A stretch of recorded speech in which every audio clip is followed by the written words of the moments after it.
Imagine a world where, cutting edge AI could really boost the chances for cancer patients, Uh-huh. getting them into those life-saving clinical trials. Mm. It's this huge promise, right? Tackling a problem that's, well, deeply personal and has been around forever in oncology. It absolutely is. But the question is, can AI actually deliver when it hits the messy reality of healthcare? Yeah, the real world. That's what we're diving into today. Our mission, really, is to unpack this fascinating randomized trial. It was just published in JAMA Network Open. Right. And it put exactly this idea to the test. We'll look at the hopes and, honestly, the pretty surprising results. It tells us a lot about AI in medicine. It's such a critical area Yeah. because clinical trials are fundamental for new cancer treatments. Yeah. But actually getting patients in them, that's always been a huge hurdle. Always. Historically, fewer than 10% of adults with cancer manage to enroll. Wow, less than 10%. And that low number, it has real knock-on effects, doesn't it? Oh, definitely. Like something like 20% of trials just close down prematurely Okay. because they can't get enough patients. Exactly. It stalls progress, a real roadblock. So why is it so hard? What's the bottleneck? Well, matching the right patient to the right trial, Mm-hmm. it's incredibly complex.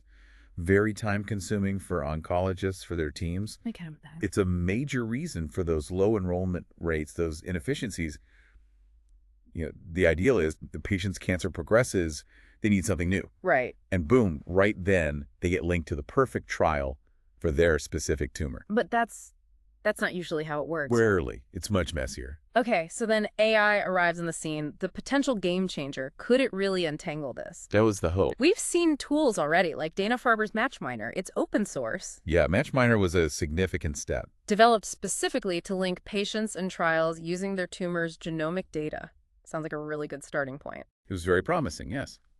It lets oncologists search for trials based on specific genetic mutations, and researchers find patients with those mutations. Okay. But the tricky part, as you hinted, is timing. This info is really only crucial right when a patient needs a new treatment, usually because the cancer is growing again. And figuring that out, progression, that's the hard part. Historically, yes. It Yeah. meant someone had to manually dig through tons of medical records, imaging reports. Just impossible to do efficiently at scale. Right, okay. And that's where AI was supposed to come in to revolutionize things. Precisely. The idea was, with these rapid AI advances, make these matching tools way more effective, make them work almost in real time. How exactly? They developed AI models that could actually read the text in imaging reports and figure out if there was progressive disease. From the text. Wow. Yeah, and another model to predict when a patient was likely to need a new systemic therapy, say, within 30 days of that scan. So pinpointing that perfect moment. Exactly. The ideal time to ping the oncologist with, hey, your patient might need a new plan, and here are some genomically matched trials. Okay, tell me about these models. Were they any good? They were actually quite strong. The first one, for spotting progressive disease in reports, trained on over 31,000 reports. Mm-hmm. In testing, it got an AUROC of 0.95. Which is very good. Exceptionally good. Means it was great at telling progression from no progression. And the EUPRC was 0.88, so it was precise, not too many false alarms. Okay, and the second model, predicting treatment need. That one used over 377,000 reports for training. Its AUROC was 0.77 on the test set. Still quite good, suggesting the AI was capable of these prediction tasks. All right, so they have these accurate AI tools. What was the experiment? How did they test this in the real world? They set up a randomized controlled trial, single center, right there at Dana-Farber. Ran from early 2023 to mid-2024. And who was in it? A big group.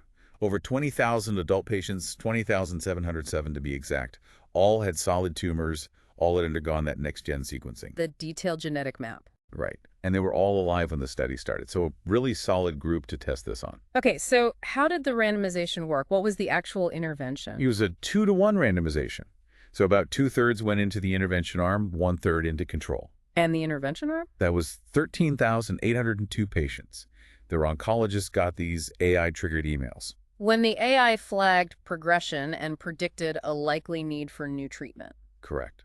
And the email listed relevant, genomically matched trials from MatchMiner. Interesting. And you said there were subgroups within that arm. Yeah, they split that intervention group again, 1-to-1. In one half, the AI emails went out directly.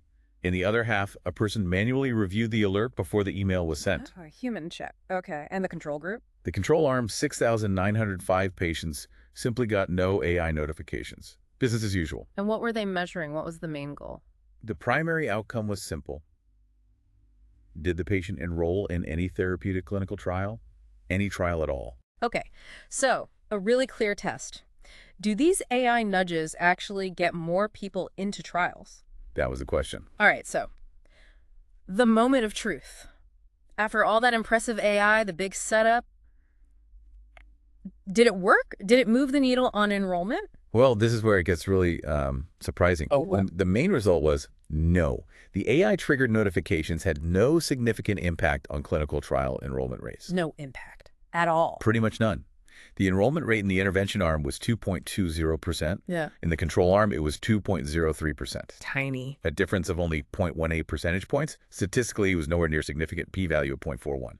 The AI alerts just didn't change the outcome. Wow. Okay. Was that true across the board? What about those specific subgroups they looked at? Same story there. Even for patients the AI specifically flagged as trial-ready, enrollment was basically identical, 18.05% in the intervention group versus 18.5% in control. No difference. Huh. Or patients who actually started new systemic therapy. Again, similar number, 22.67% versus 20.14%. Yeah. Not statistically significant. And the manual review versus direct email, did that matter? Nope. No significant difference between those subgroups either. And even looking specifically at enrollment into the MatchMiner trials listed in the emails, still no significant bump. So it really didn't matter how you sliced it. What about consultations? Did more doctors at least talk to the trial team? Marginally higher, maybe. Consults with the early phase trials group, the CCTI, were 0.60% in the intervention arm versus 0.46% in control. Still not significant, though. Still not statistically significant. P-value of 0.21. So bottom line, the AI seemed to be doing its technical job, but the real-world impact on enrollment just wasn't there. Okay, this is fascinating because it really forces you to ask why. If the AI was good, what went wrong? Or maybe what else is going on? Exactly. And this is where we learned so much. The study actually confirmed the AI was accurate. They checked that. Oh, yeah. They surveyed the doctors who got the alerts. Over 71% agreed that, yes, the patient's status meant thinking about new treatment was reasonable. Another 11% or so said the patient had already changed treatment, which kind of confirms the AI's timing wasn't wildly off. Right. And quantitatively, testing the AI pipeline during the trial, it performed well. Predicting new treatment had an AROC of 0.85, a UPRC of 0.37. So the AI was identifying the right patients pretty accurately. So if the AI prediction wasn't the problem, then the bottleneck must be somewhere else. Downstream? More human or systemic? Precisely. It's not just about the prediction, it's about everything that happens after the prediction. What did they find? What were those real-world barriers? That manual review subgroup was really revealing. Remember, where a human checked the AI alert first? Yeah. Well, nearly a quarter, 23.23% of those potential notifications were rejected by the human reviewer before even going to the oncologist. Rejected. Why? Lots of clinical reasons. The biggest one, over 35% of rejections, was uncontrolled brain metastasis, often an exclusion criterion for trials. Ah, okay. Makes sense. Another big chunk, 28%, was lack of measurable disease needed for the trial. Then you had some AL false positives, about 17%. But also, importantly, in over 11% of cases, the patient had already started a new therapy by the time the review happened. The window had closed. Timing again. Exactly. So even when the AI flasks someone, there are often other crucial clinical reasons or timing issues that make them ineligible right then. Okay, so that's the manual review filter. What about the oncologists themselves? When they did get an alert but disagreed, what were their reasons? Good question. When clinicians disagreed, the most common reason, over 60% of the time, was sort of nuanced interpretation of the scans, mixed response, equivocal changes, slow progression. Things the AI might see as progression, but the doctor interprets differently for trial purposes. Right, clinical judgment. Another reason was the patient being too ill for a new treatment or having CNS progression, which again limits trial options. These are factors outside the simple prediction. And then there's just the workflow, right? Doctors are swamped. Absolutely. Getting another email notification, even if it's potentially useful. It's one more source of notifications, as the paper puts it. Plus, there was that 48 to 72-hour delay between the scan report and the notification. Yeah, things can change fast in oncology. The oncologist might have already seen the report, made a decision. Could be. Fitting this into a busy clinic schedule is a real challenge. It's not just about the information, it's about how and when it's delivered. And if the clinician has the bandwidth at that moment. And we should also consider the setting, maybe. This was at Dana-Farber, a major academic center. That's a really important point. The trial focused on genomically targeted trials there. Oncologists at a place like that might already be very familiar with the available trial options in their specialty. So the AI alert might not be adding as much new information as it would, say, in a community practice. Potentially, yes. The value proposition might be different in settings with less immediate access to trial info, or maybe for trials based on criteria other than genomics. Okay, so pulling back to the big picture, what does this study really tell us about AI in healthcare? It feels like a really crucial lesson here. I think it is. The core takeaway is that AI models can be really good at specific tasks, like these predictions. Technically brilliant even. Yeah. But successfully putting them into clinical practice, that takes way more than just an accurate prediction. It's not plug and play. Not at all. Yeah. This isn't just a detail about one trial. It's, I think, a fundamental insight. Healthcare delivery is complex. It's not just the data, it's how the data meets the messy human reality of care. Beautifully put. Improving outcomes means understanding and tackling all those other factors, the human elements, the system processes, the clinical nuances that shape decisions and participation. It's the whole ecosystem. Exactly.